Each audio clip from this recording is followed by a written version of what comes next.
Hi, this is Creative Growth, and you are listening to Creative Growth Podcast. Hi, I'm genuinely happy you're here with me right now. Think about it. All of the things you could be doing, you picked this. You picked spending a few minutes here, and that actually means something to me. I really hope this week has treated you kindly. Some rest, a moment or two that made you smile, maybe a laugh somewhere along the way. And if it wasn't a great week, that's completely fine too. What matters is that you showed up and you are here now. So here's my invitation. Let's have a little sit down together. Nothing fancy, nothing heavy, just an easy, relaxed chat. The kind you'd have with someone who feels familiar, someone you don't need to perform for, no pressure, just two people talking. But first, do me a small favor. Go fix yourself a drink, something that feels good to you.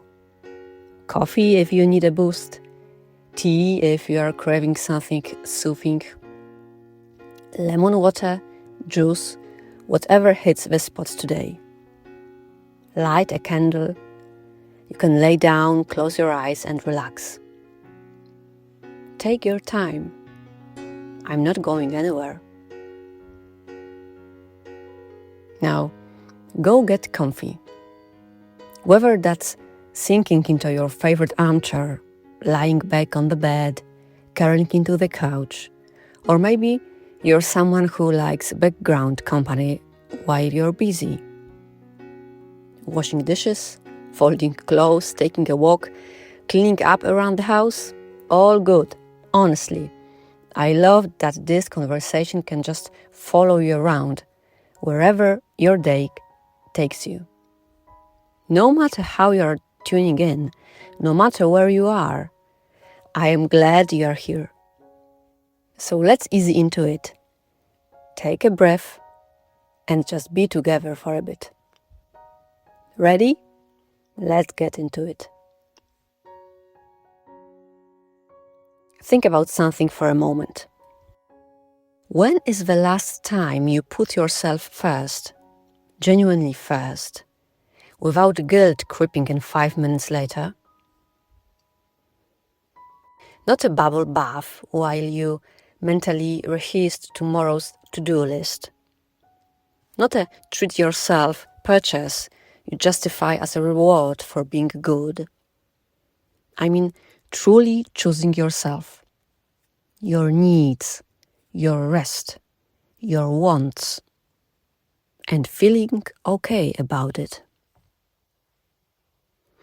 If you are struggling to remember, you are far from alone. And I want to tell you something today that might be hard to hear at first, but I promise will set you free. Putting yourself first is not selfish. It is not a luxury. It is not something you earn after everyone else's needs are met. Let's underline this, it is highly important. Putting yourself first is not selfish. It is not a luxury. It is not something you earn after everyone else's needs are met. It is necessary. And today, I am going to show you exactly why, with the science to back it up. Welcome back to Creative Growth, the space for women who wants to grow quietly, intentionally, and on their own terms. I'm so glad you're here today. We are taught from a very young age a story about what makes a good woman. She is generous, she is accommodating, she anticipates everyone else's needs before they even have to ask. She's endlessly available, endlessly patient, endlessly giving. And somewhere in that story, a quiet rule got written into many of us. Your needs come last. Wanting things for yourself is selfish. Taking up space is too much.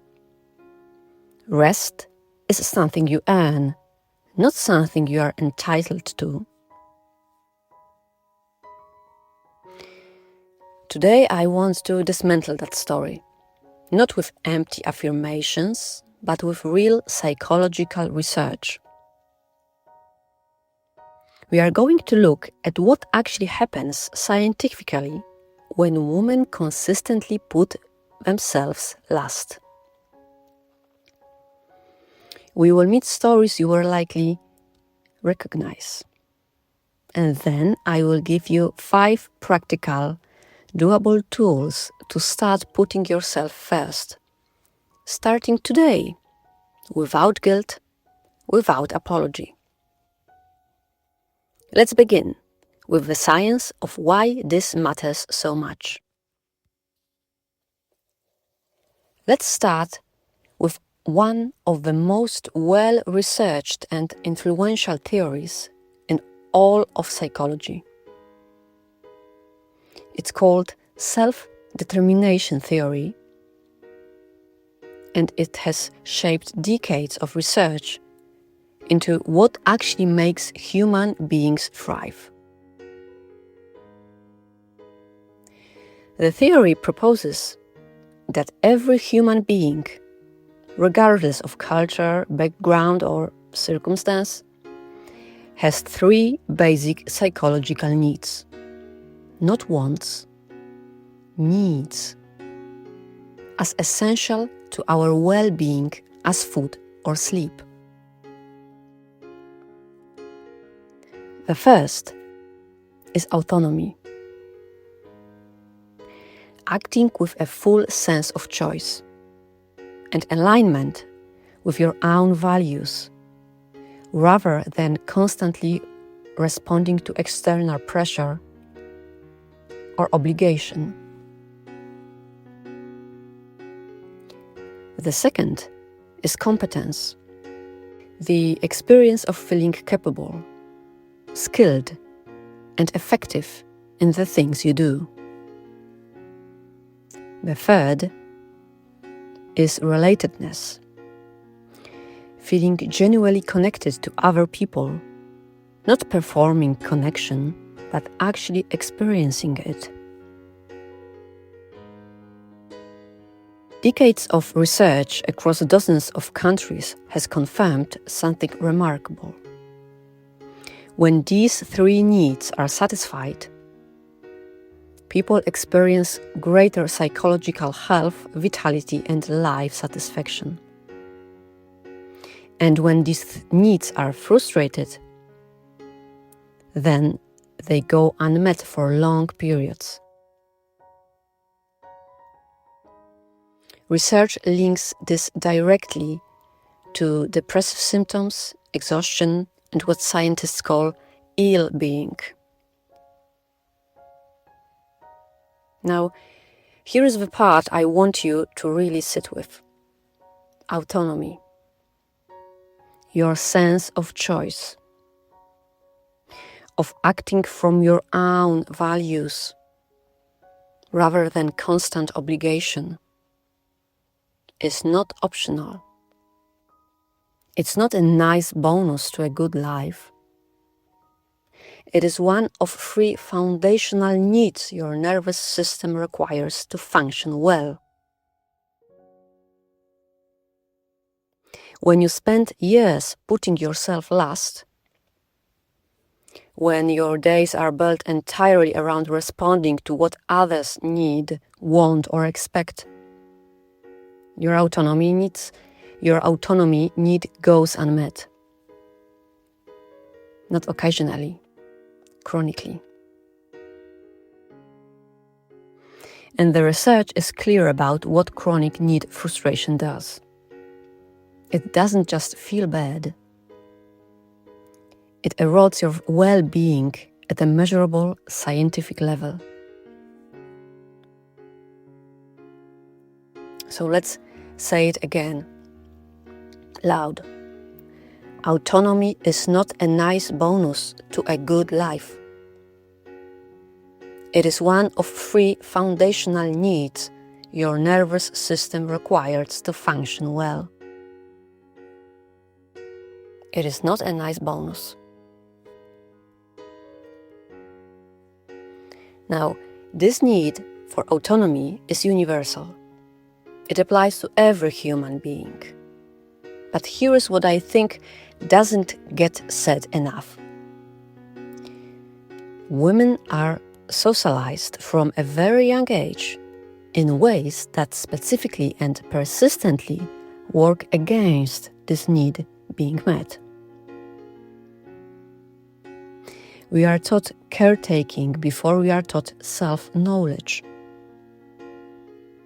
We are praised for accommodation before we are praised for boundaries.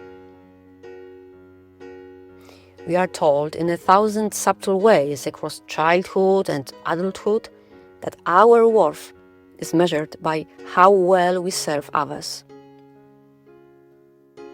And that wanting things purely for ourselves requires justification, or worse, apology.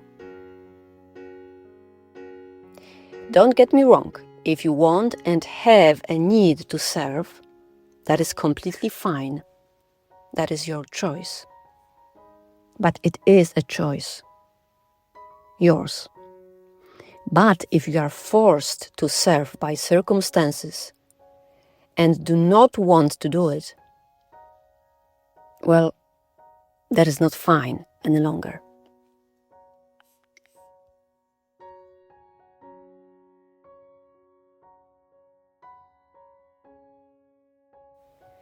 Research on basic psychological needs have found that one's proximal environment, meaning the immediate context of home, work, relationships, profoundly shapes whether autonomy needs get met or frustrated.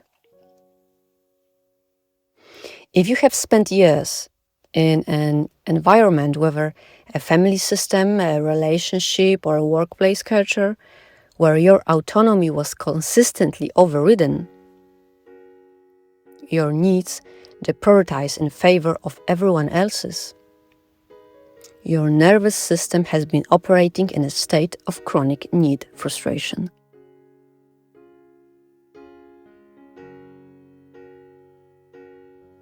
And here is why this matters so much for the conversation we are having today. Meeting your own needs is not a betrayal of the people you love. It's not selfishness. It is restoring a psychological requirement that has likely been neglected for a very long time. Sometimes so long that you have forgotten what it even feels like to want something purely because you want it. I want to address the word that probably comes up every time you think about putting yourself first. Selfish. Selfish. Here is the distinction that the research actually supports, and that I think gets blurred constantly in our culture. Selfishness, in its true sense, is pursuing your own interests at the genuine expense of others, disregarding their needs, their well-being, their basic dignity. That is a real thing, and it is reasonable to want to avoid it. But putting yourself first, meeting your own psychological needs for autonomy, rest, and self-respect is something fundamentally different. It is not pursued at the expense of others. In fact, Research on self-determination theory shows the opposite pattern. People whose own needs are met are more resourced, more genuinely generous, and more capable of healthy connection with others.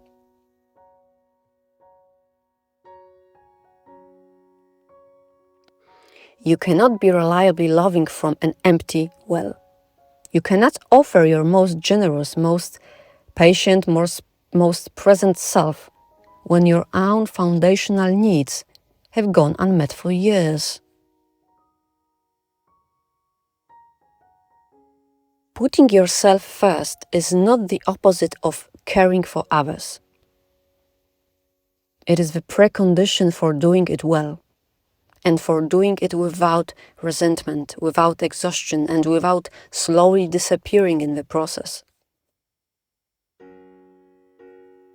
You cannot be reliably loving from an empty well. Let's now talk about what actually happens psychologically and physiologically when self-neglect becomes a long-term pattern rather than an occasional bad week. Researchers studying caregivers, people who give consistently to others, often at the expense of their own needs, have identified two related but distinct phenomena: caregiver burnout and compassion fatigue. Caregiver burnout is described in clinical research as a state of physical, emotional, and mental exhaustion that builds gradually from chronic stress, often leaving a person feeling alone, unsupported, or unappreciated despite everything they are giving. Critically, the research notes that as burnout deepens, people often begin to neglect their own self-care and may eventually lose interest in caring for themselves at all. Compassion fatigue is related but distinct. Where burnout builds slowly, compassion fatigue can happen more suddenly. A measurable decrease in your capacity to feel empathy, even for the people you love most, often as a direct result of prolonged emotional output without adequate replenishment. Now, I want to be clear that this research was originally conducted with professional caregivers, nurses, and healthcare workers. But here is what I want you to really hear.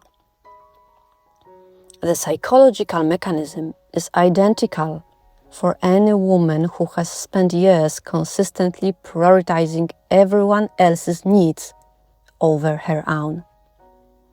Mother, daughter, partner, friend, employee. The role doesn't have to carry a job title for the depletion to be real. And the data on this is not abstract.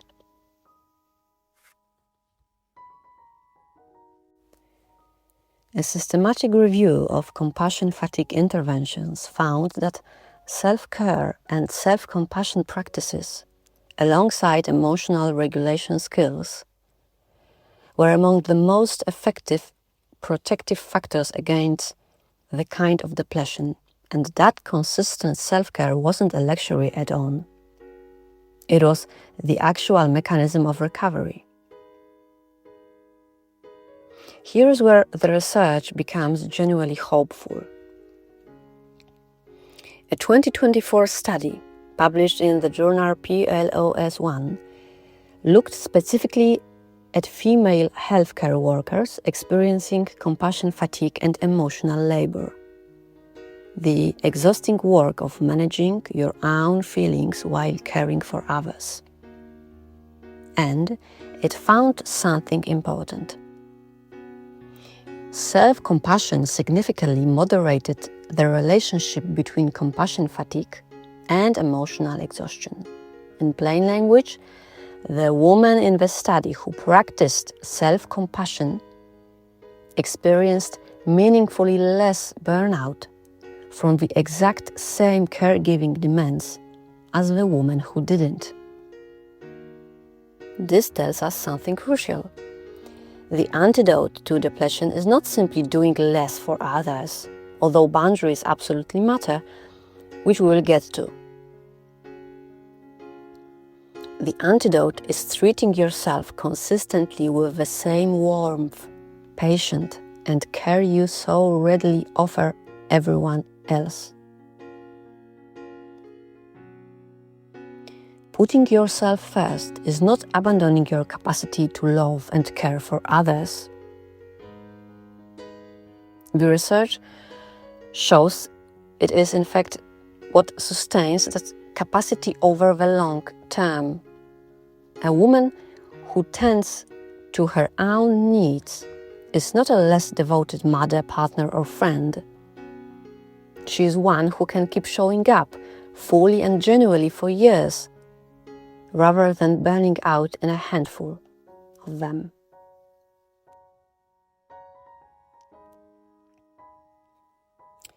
Yes to covering a colleague's shift. Yes to hosting the holiday even when you are exhausted. Yes to being the one everyone called when they needed something, advice, comfort, practical help at any hour, on any day. Sounds familiar? For years, one can experience this as a point of pride, being reliable, needed. And being needed felt in some confused way, like being loved. But somewhere along the way, well, something troubling is hiding. One had become extremely good at knowing what everyone else needed, and almost entirely unable to answer a simple question about yourself. What do you want for dinner? What do you actually want to do this weekend? What would make you happy? Each question landed with a strange, uncomfortable blankness. This is what chronic autonomy frustration looks like in real life. It is not dramatic. It is quiet, cumulative, and almost invisible. Until one day you realize you have spent so long organizing your life around other people's preferences that you've lost contact with your own. The recovery does not begin with a grand declaration. It begins with the smallest possible practice. Asking yourself every single day just one tiny question. What do I want right now? What do I want right now? And sitting with the discomfort of not always having an immediate answer. Every external measure, an extraordinary caring person. One showed up for her family during a difficult medical year, mentored younger colleagues at work, was the friend people called first when things fell apart. But over time, something began to shift inside that frightened more than admitted to anyone. You started to notice a strange numbness creeping into moments that used to move you deeply. A friend would share difficult news, and you would feel almost nothing. Just a flat, grey kind of fatigue, where empathy used to live. You are becoming a colder, worse version of yourself. This experience has a name: compassion fatigue. Research describes it precisely as a decrease in the capacity to empathize resulting from prolonged exposure to others' needs and emotional demands without adequate replenishment of one's own resources. It is not a character flaw. It is the predictable psychological cost of years spending giving without receiving. The turning point when a doctor, not a therapist, simply someone treating for ongoing exhaustion, asked a question nobody had asked in years. When was the last time someone took care of you? It can be you. But when? When was the last time someone took care of you? And suddenly, you do not have an answer. And that absence of an answer is the beginning of everything changing.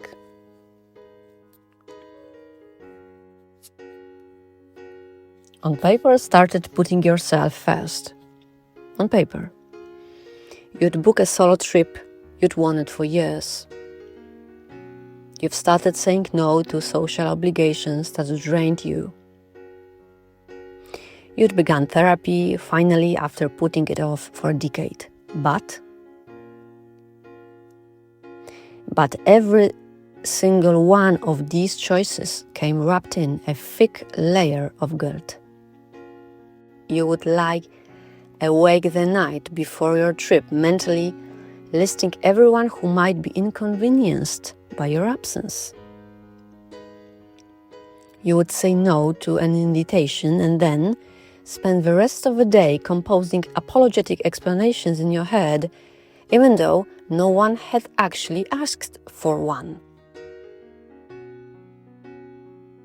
You weren't failing at putting yourself first. You were succeeding at the behavior while still carrying the old belief underneath it, the deep, internalized story that your needs were somehow less legitimate than everyone else's,